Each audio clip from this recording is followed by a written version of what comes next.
जय श्री राम दोस्तों, आज हम जानेंगे असली रामायण और आदि पुरुष की नकली रामायण में 19 अंतर। असली रामायण और आदि पुरुष मूवी की नकली रामायण में ज़मीन आसमान का अंतर है।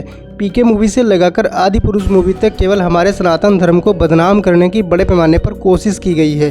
कोई भी मूवी रिलीज होने से पहले उसको सेंसर बोर्ड में पास करना होता है, तभी वो मूवी रिलीज़ होती है। लेकिन सेंसर बोर्ड में न जाने कौन अनपढ़ गंवार बैठा है जो बिना सच्चाई जाने मूवी को रिलीज़ कर देता है। ऐसे लोगों को गर्म पानी में उबालने की सज़ा देनी चाहिए जो हमारे सनातन धर्म को बदनाम करने की कोशिश करते रहते हैं।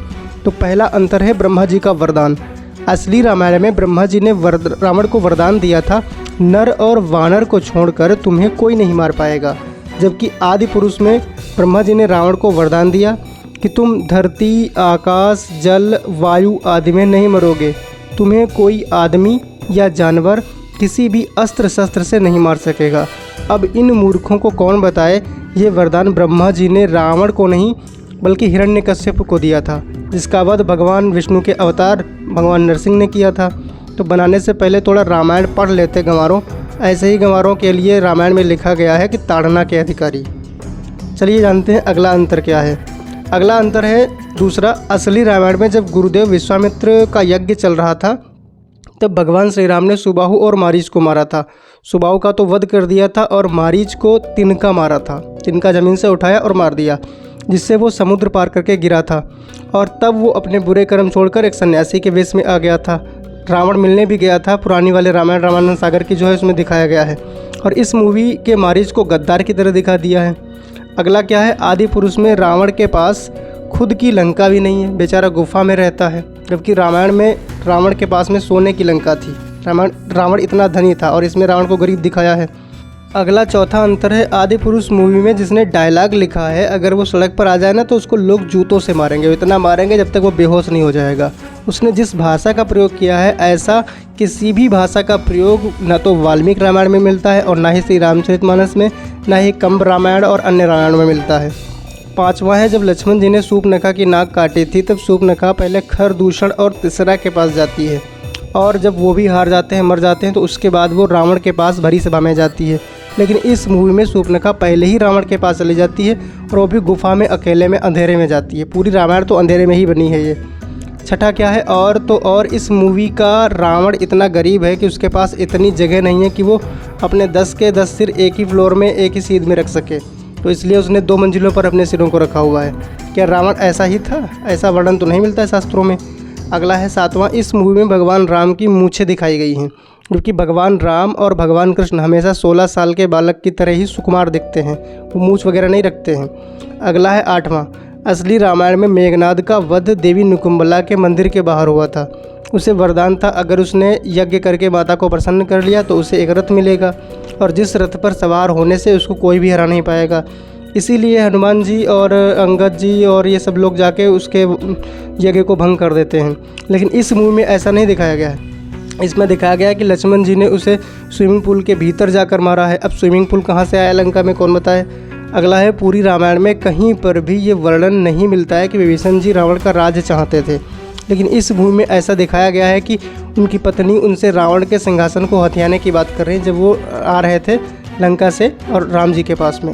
अगला है 10वां, दुनिया जानती है कि माता सबरी अपने राम के इंतज़ार में अपने गुरु के आदेश पर हज़ारों वर्षों तक प्रतीक्षा करती रही थी और रोज़ फूल बिछाती थी। लेकिन इस मूवी में दिखाया गया कि माता सबरी खुद चलकर भगवान राम के पास आई। और हद तो तब हो गई जब इन दुष्टों ने एक डायलॉग में लक्ष्मण जी से माता सबरी को बुढ़िया कहलवाया, जबकि लक्ष्मण जी ऐसी भाषा का इस्तेमाल कर ही नहीं सकते। इसके बाद है 12वां, इस मूवी में दिखाया गया है सीता माता के अपहरण के बाद भगवान राम और लक्ष्मण जी पुष्पक विमान का पीछा कर रहे हैं। अरे मूर्खों, अगर उन्होंने हरण करते हुए देखा होता तो उस रावण के वहीं पर चिथड़े नहीं उड़ा दिए होते। कम से कम थोड़ी बुद्धि तो उड़ाओ, थोड़ा सेंस तो होना चाहिए तुम्हारे पास में। मूवी बनाते हो इतना भी नहीं पता है। ये कोई तुम्हारी नकली मूवी तो है नहीं जिसमें हीरो के सामने हीरोइन को विलन किडनैप करेगा और बाद में इसको हीरो बचाने जाएगा। अगला है, इस मूवी में रावण के पुष्पक विमान की जगह हॉलीवुड की मूवी जैसे चमगादड़ों पर सवार दिखाया गया है। तो रावण के पास में खुद का पुष्पक विमान भी नहीं है, इसमें ऐसा दिखाया गया है। और थोड़ा रामायण पढ़ लेते तो तुमको पता चल जाता। अगला है 14, असली रामायण में बाली और सुग्रीव को 2 बार युद्ध हुआ था। पहली बार जो है राम जी बाली को नहीं मार पाए थे, सुग्रीव भाग आए थे वहाँ से, फिर राम जी ने उनके ऊपर हाथ फेरा था और हाथ फेरने से उनका घाव ठीक हो गया था। लेकिन इस मूवी में एक ही बार युद्ध दिखाया गया और उसमें बाली और सुग्रीव का चेहरा ऐसा दिखाया गया जैसे वानर नहीं चिंपांजी हों। 15 नंबर है, किसी भी राक्षस की हनुमान जी से ये कहने की हिम्मत नहीं कि तेरी बुआ का बगीचा है। फिर पता नहीं क्यों इन मूर्खों ने ऐसा डायलॉग लिखा। मतलब तमीज़ तो सीख लेते हैं कि रामायण और मूवी में कितना अंतर होता है, कैसी भाषा का उसमें इस्तेमाल करना चाहिए। 16वां है, असली रामायण में जब भगवान राम ने समुद्र को सुखाने के लिए अपना ब्रह्मास्त्र निकाला तो उसने क्षमा मांगी और कहा कि आपकी सेना में नल नील नाम के 2 वानर हैं जिन्हें वरदान है कि जो पानी में फेंकेंगे वो कभी डूबेगा नहीं, वो कोई भी वस्तु हो। और फिर राम जी कहते हैं कि मैं ये अस्त्र कहाँ पे छोड़ूं, क्योंकि मेरा अस्त्र तो रामबाण है। रामबाण का मतलब होता है कि मतलब अगर छोड़ दिया जाए तो वापस नहीं आता है फिर बिना काम किए अपना, जैसे सुदर्शन चक्र होता है वैसे ही। तो समुद्रदेव उनसे कहते हैं कि इसको उत्तर की ओर छोड़ दो। जबकि इस मूवी में दिखाया गया कि भगवान राम ने अपना अस्त्र फिर से वापस रख लिया और राम जी की सेना ही सेतु बनाने लगी, नल नील की ज़रूरत ही नहीं पड़ी और किसी भी पत्थर पर राम नाम तो लिखा भी नहीं गया, जबकि उसमें राम नाम लिखा था हनुमान जी ने।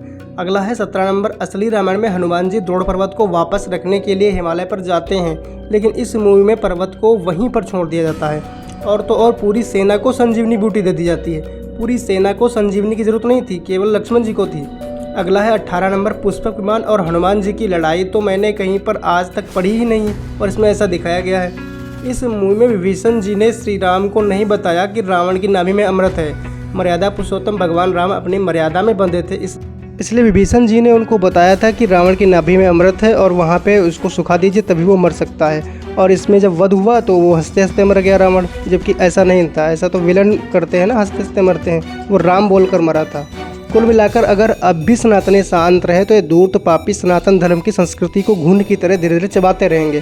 दोस्तों, इस मूवी का जमकर विरोध करो और सनातन की रक्षा में अपना सहयोग दो। जय श्री राम। इस वीडियो को सभी तक शेयर करें। जय श्री राम।